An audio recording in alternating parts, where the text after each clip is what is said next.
I hadn't had a chance to see this, so tell us what this show is. It's actually a reality show about an upscale salon in Chicago, and she's my PR person, and she's a makeup artist, and this is just 2 of a cast of 9.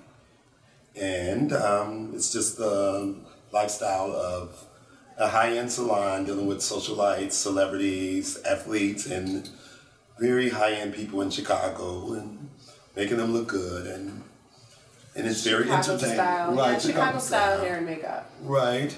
It's really natural beauty, like a lot of like very like emphasize each other, like emphasize like the natural beauty of people. And we're a very close-knit family, so that's where the interesting thing is how I got all these people connected together, and we're all from different parts of Chicago and different parts of the world, but I am like the chain link that hold them all together. And we just, AJ, how long has the salon been going? We've been in business for 14 years. How did you get the clientele that you've got from Jennifer Hudson? I mean, Well, I'm actually a celebrity hairstylist and makeup artist. I am myself.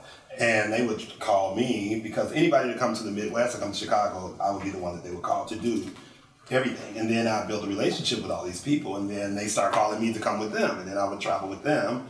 And then I was getting so busy, and then that's when I would call on Cottrell and all the other people, to just make sure that we can accommodate everybody as much as we can. How many people work for you? It's about a total of 9 people altogether, right.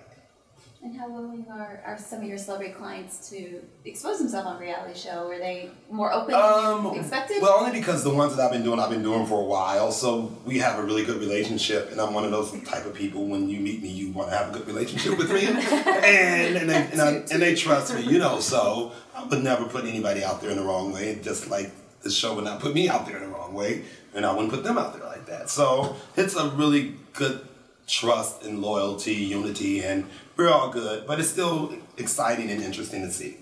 So you might have touched on this, but how do you describe the Chicago style? What is Chicago Are you talking to me? Yeah. Oh, I would.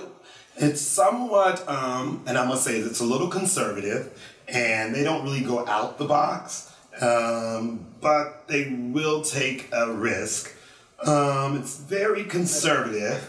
Very classy, more sophisticated, not as trashy and sleazy, but a little bit more upscale, a little bit more tasteful, a little bit more high end, and it's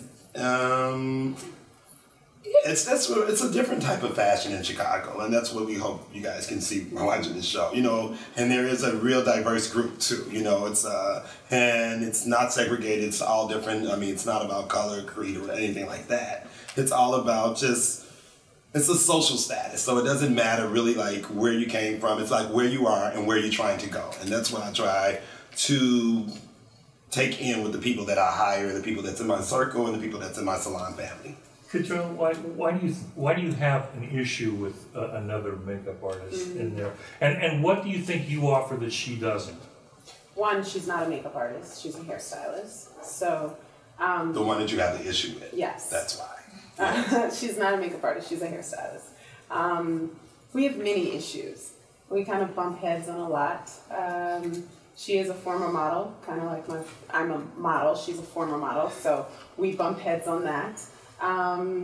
There's other issues that you'll see in the show, but there's definitely competition because AJ's my right hand, and I think she used to be that right hand, so she's now the left. And she's a newer, and they have similar backgrounds, and I found them the same way, but they are, it's just different, maybe a decade difference, but they both beautiful, and maybe they both, right. I hate to say this, AJ, but did you want to create the competition? Well, a little competition doesn't really hurt, I mean, everybody should always step up their game, and they all should be very impressive to me and to the clients that sit in the chair. So I encourage it. I mean, I didn't go out looking for it, but I mean, you definitely want to upgrade my brand name and upgrade the stylists that's in there. I mean, that's just a no-brainer, And Jennifer, what were the aspirations? Did you always want to go into PR? Yeah, I feel like I'm a really people person. I feel like I'm very approachable.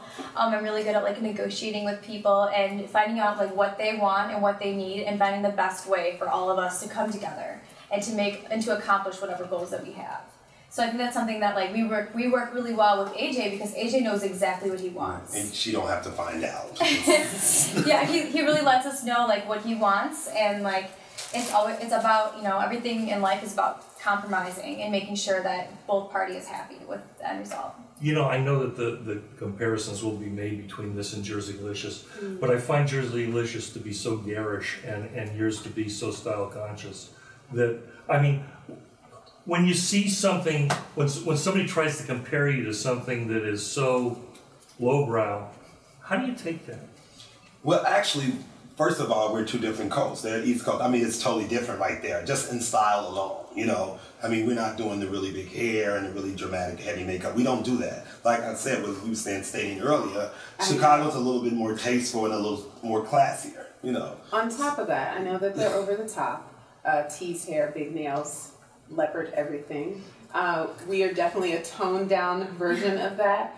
And I think you'll find that our cast is extremely creatively talented. Like, we are just, not to say that they're not, but we are definitely a talented group. You will see creativity out of everybody. Who do you have in the first so many shows? It's a celebrity client.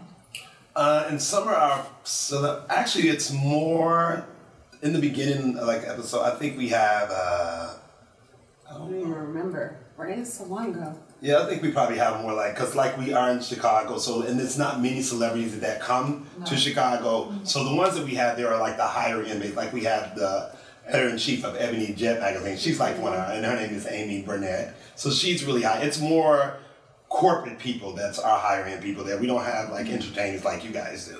And like I said, when the entertainers come through Chicago, they come through Chicago. Yeah. You know, they're not really ground, except for Jennifer, but she doesn't really stay there all the time either right now. She's doing her thing. But she would be one of the ones that would sit in the chair, and so would Jill Scott, because she frequents Chicago a lot. So, like, she'll be there June 12th, so, but we already recorded it, so I don't think you'll see her. What was the adjustment period of having cameras there, and what was the adjustment period after the cameras are gone? Did you find yourself having moments going, oh, I hope the camera caught that, and realizing, oh, we wrapped? Well, actually, it's funny that we really, I really miss the cameras. I really and really in my life and the kind of person I am, I thought cameras was following me all around since I was a child. So when the cameras are not there, I really don't know what the camera's on and off, because I just be who I am, and I think that's entertaining. And if somebody want to capture it, then they can. But I really miss the cameras. I do too. I really enjoy this with this camera, because when they say we were doing radio, I was like, what? So that's why I was going to keep my sunglasses on, but I saw him with that camera, so yeah. Right. Yeah. No, you get used to it. You definitely get used to it. I know a lot of people say that, but we welcome it, and it follows me. They follow me in my home. They follow me to events, galas, and concerts, everything. So I look forward to the camera. Actually, I love the camera. Yeah. Stills and everything, footage, everything. I just like cameras.